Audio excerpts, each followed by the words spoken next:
name's Rachel and I am the Wig Woman.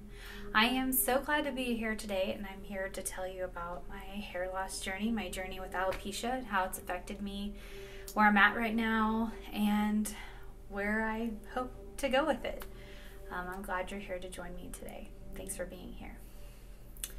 So I'll go ahead and dive right in.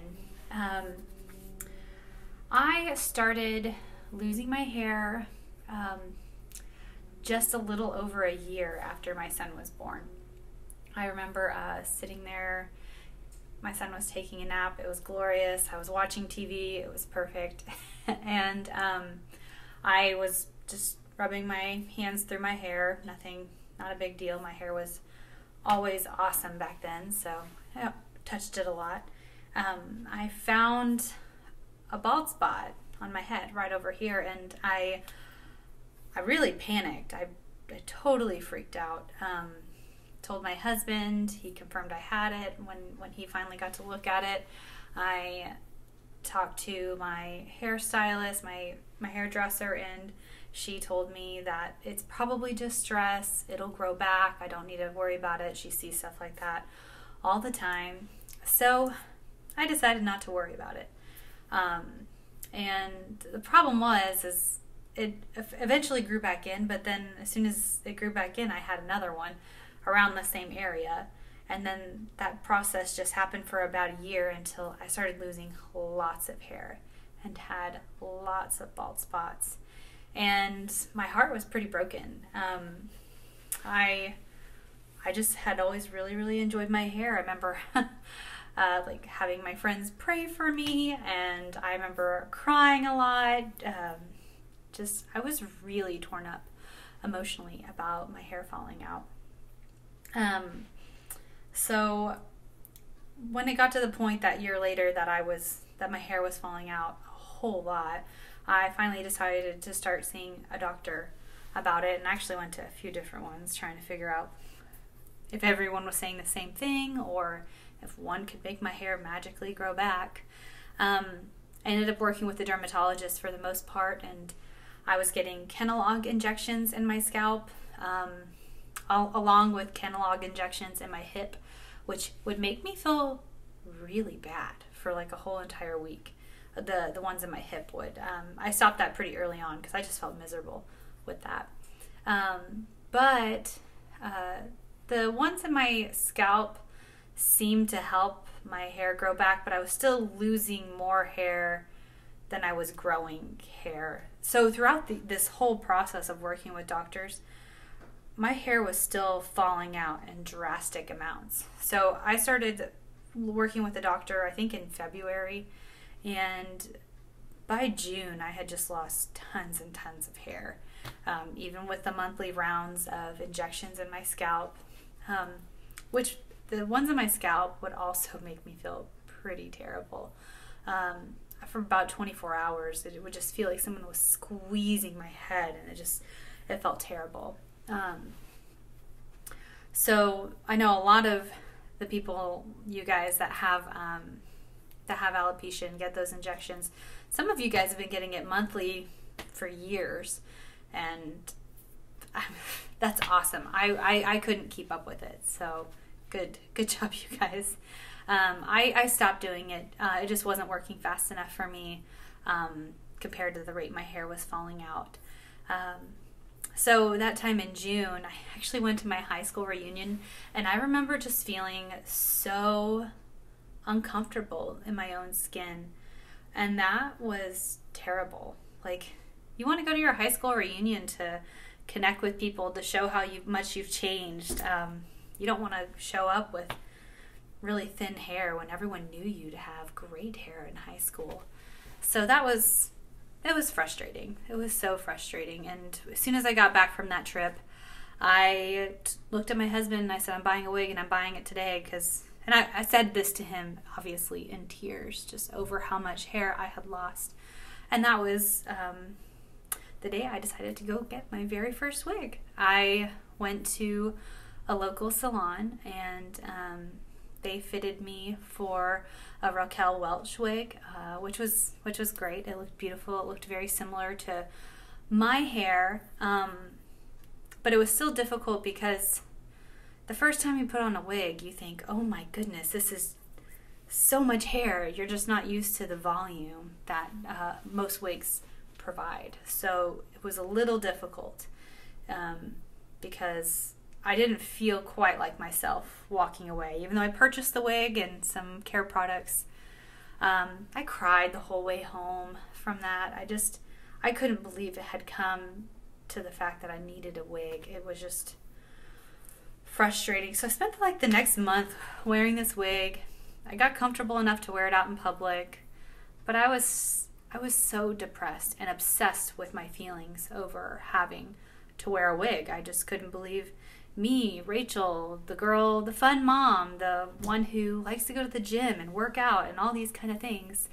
All of a sudden I had to wear a wig and my life was changing. In the midst of all this, I was also diagnosed with another autoimmune disease. Not just alopecia areata, but also Hashimoto's, which so far I don't think I've lost any hair due to Hashimoto's. So there was just a lot going on with my health.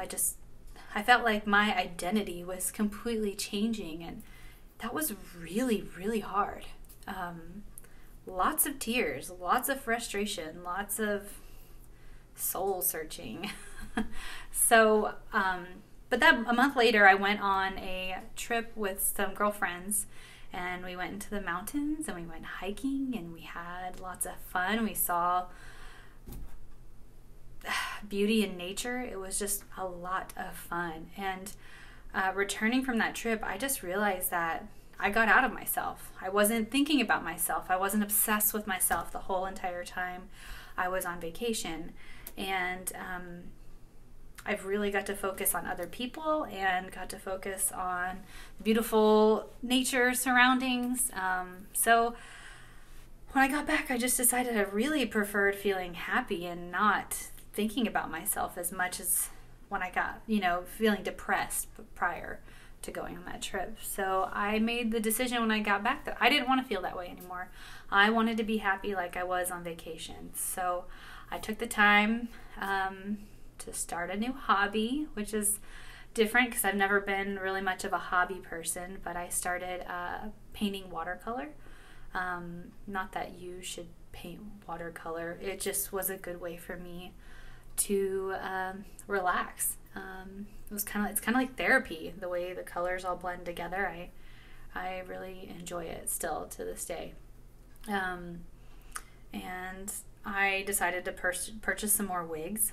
This time I purchased them online, which was a good decision. I was able to get some good deals with some coupon codes and whatnot, and find good customer service through some different websites. And those wigs gave me confidence, and that led to me buying more wigs. And, I was just buying brunette wigs for a little while, which was totally fine. That's what I felt comfortable with. But then I decided to go with blonde wigs and short wigs and long wigs. And now I have a reddish curly wig. So it's really kind of helped me discover this whole new side of myself that I didn't know I could have. I can change my hair as often as I want to change my attitude, and however I feel that day, I can change my hair to match my outfit, or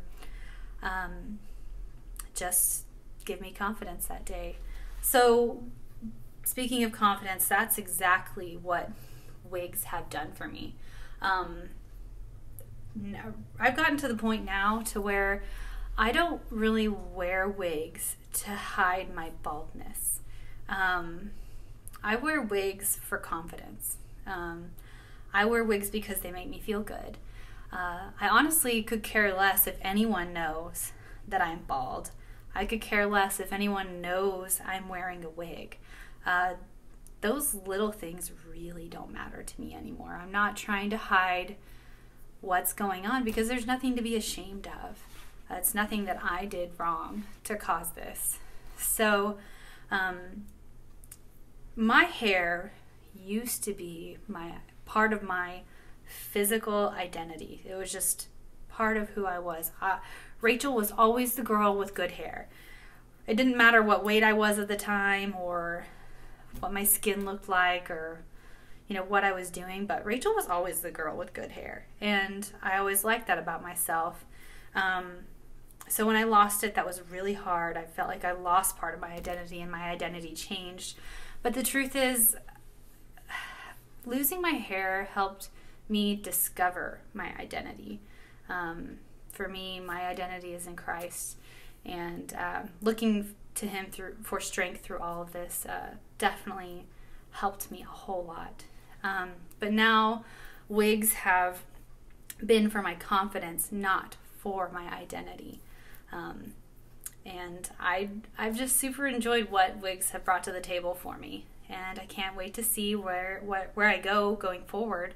I still pray for my hair to return. Even though I really enjoy wigs, I would still love it for my biological hair to return. I would love to just wear wigs by choice, which, by the way, if my hair decides to grow back one day, I'm still definitely gonna wear wigs, because there's just so many occasions where it's perfect to change your hairstyle. Or just imagine like going on vacation and, you know, not having to style your hair after being at the beach all day, but you want to go out for dinner, and just slipping on a wig instead of having to like mess and fiddle with it and all that.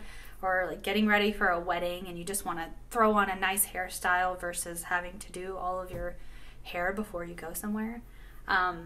There's just lots of benefits to wigs, and I've realized that. And I hope that by watching this video, you can understand that wigs aren't some thing to be avoided or something you've just finally, like, you have to do.